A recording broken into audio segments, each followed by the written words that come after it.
Through அவுட்டே அவர் எப்போவுமே ஏதாவது ஒரு இம்ப்ரவைசேஷனோ ஏதாவது ஒரு ஐடியா சொல்லிக்கிட்டே இருப்பாங்க. அவரே சொல்லுவார், எங்க நான் ஒரு நல்ல அசோசியேட் டைரக்டர் சார் அப்படின்னு சொல்லி. கூலிங் கிளாஸ் ஒரு பாக்ஸ் ஃபுல்லாக கூலிங் கிளாஸ் எடுத்துகிட்டு வராங்க. சன்கிளாஸ் எடுத்துகிட்டு வந்து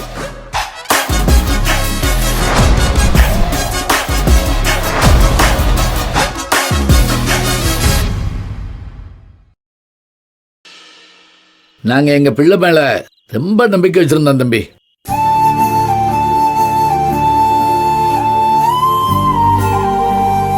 பெத்த பிள்ளையாச்சே, ஆம்பளை பிள்ளையாச்சே, குடும்பத்தை கரை சேர்த்துருவான்னு நம்பிக்கை வச்சிருந்தேன் தம்பி.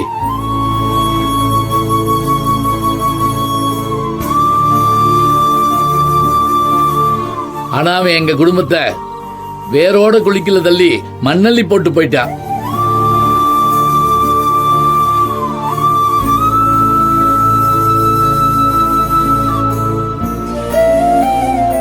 ஆனந்தி பர்த்டேல உங்க பையன் யாரோ ஒரு பொண்ணை லவ் பண்ணி கூட்டிட்டு போயிட்டான்னு சொன்னீங்களே, அதுவா?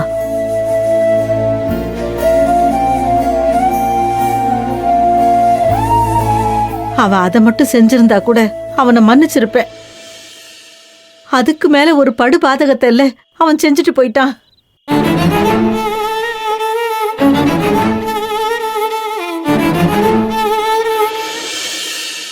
இன்னைக்கு சொந்தமாவ வீட்லயே திருடிட்டு ஓடிட்டான்.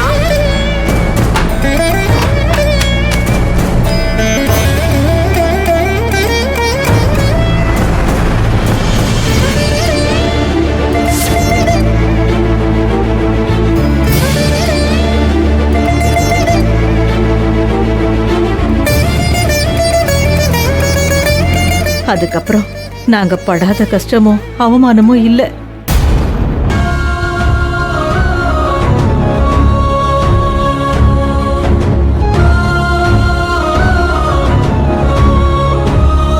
பெத்தவங்க உயிரோடு இருக்கும்போது பிள்ளைய சாகிறது கொடுமைன்னு கேள்விப்பட்டிருப்பீங்க. ஆனா அதெல்லாம் விட கொடுமை பெத்த பிள்ளை பெத்தவங்களை நம்ப வச்சு கழுத்து இருக்கிறது தான் எல்லாத்த விட கொடுமை.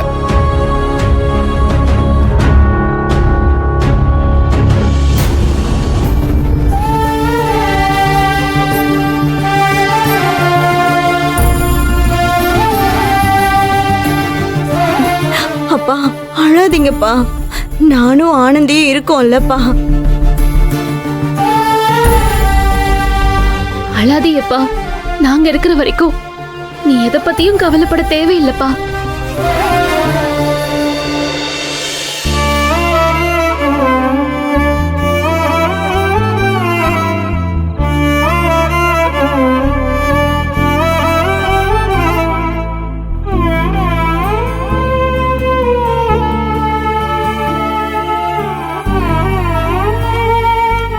டேய், உனக்காக நான் வண்டி பக்கத்துல வெயிட் பண்ணிட்டு இருந்தா நீ இங்க என்ன பண்ற?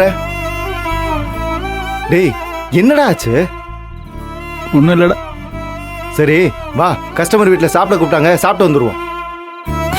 எனக்கு வேணாம், நான் வேனுக்கு போறேன். டேய் டேய், என்னாச்சு இவனுக்கு? நல்லவனா இருந்தா இப்படித்தான் சீரழிஞ்சு போகணும்னு அடுத்தவன் நாக்கு மேல பல்ல போட்டு பேசிடக்கூடாது. என்னைக்கா இருந்தாலும் என் பிள்ளைகளை கரை சேர்த்துட்டு தான் சாவேன்னு இவங்க முன்னாடி வைராக்கியமா வாழ்ந்துகிட்டு இருக்கேன். ஏன் பெரிய வார்த்தையெல்லாம் பேசுறீங்க?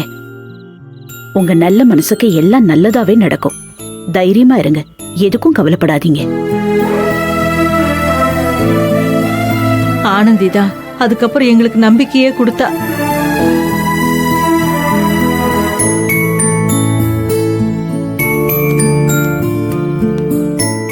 அம்மா, வேன் கிளீனரு வர சொல்லியிருந்தீங்களாம்மா?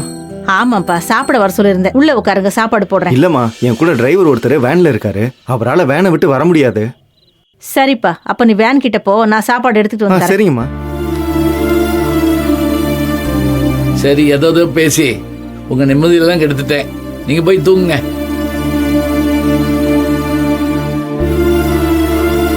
ஐயோ, அப்படிலாம் ஒன்றும் இல்லைப்பா. நீங்க இவ்வளவு நேரம் சொன்ன விஷயமும் ஆனந்தி வாழ்ற வாழ்க்கையும் எங்களுக்கு ஒரு பாடம். பையன் ஒரு குடும்பத்தை எப்படி தவிக்க விட்டு போக கூடாதுன்னு நாங்க எல்லாரும் தெரிஞ்சுக்கிட்டோம். ஒரு பொண்ணுங்கிறவ எவ்வளவு வலிய வேணாலும் அவ ஃபேமிலிக்காக தாங்கிக்குவா. அதுக்கு வயசு அனுபவம்லாம் தேவையில்லைன்னு ஆனந்தி புரிய வச்சுட்டாங்க.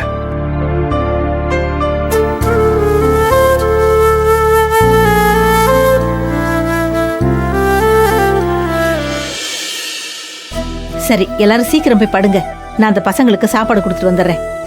புலம்புனா புலம்பிக்கிட்டே இருக்க வேண்டியதுதான். சரி வாங்க சார்.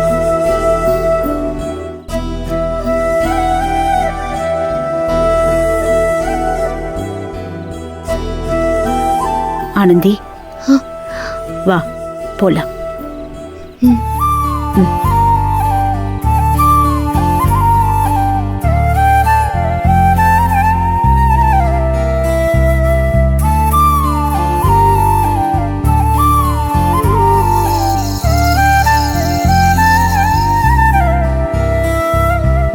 பெத்தவங்க உயிரோடு இருக்கும்போது பிள்ளைய சாகிறது கொடுமைன்னு கேள்விப்பட்டிருப்பீங்க.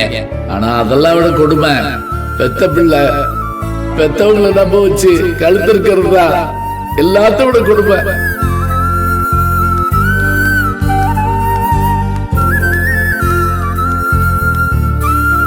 ஏண்டி எம்பிட்டு தூரத்துல கொண்டு வந்து வேனை நிப்பாட்டி இருக்காங்க.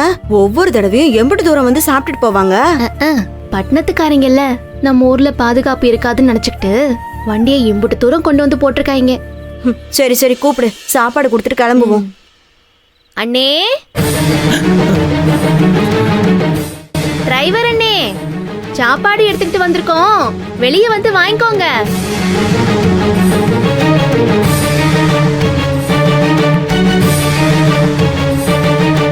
இவர் என்ன இம்புட்டு கூச்சப்படுறாரு?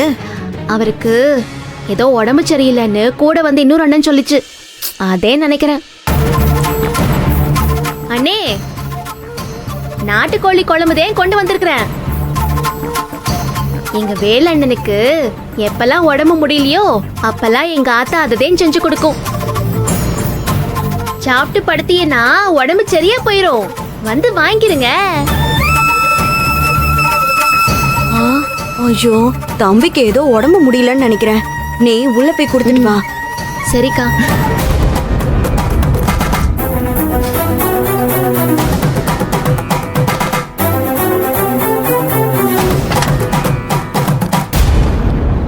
மேடம்.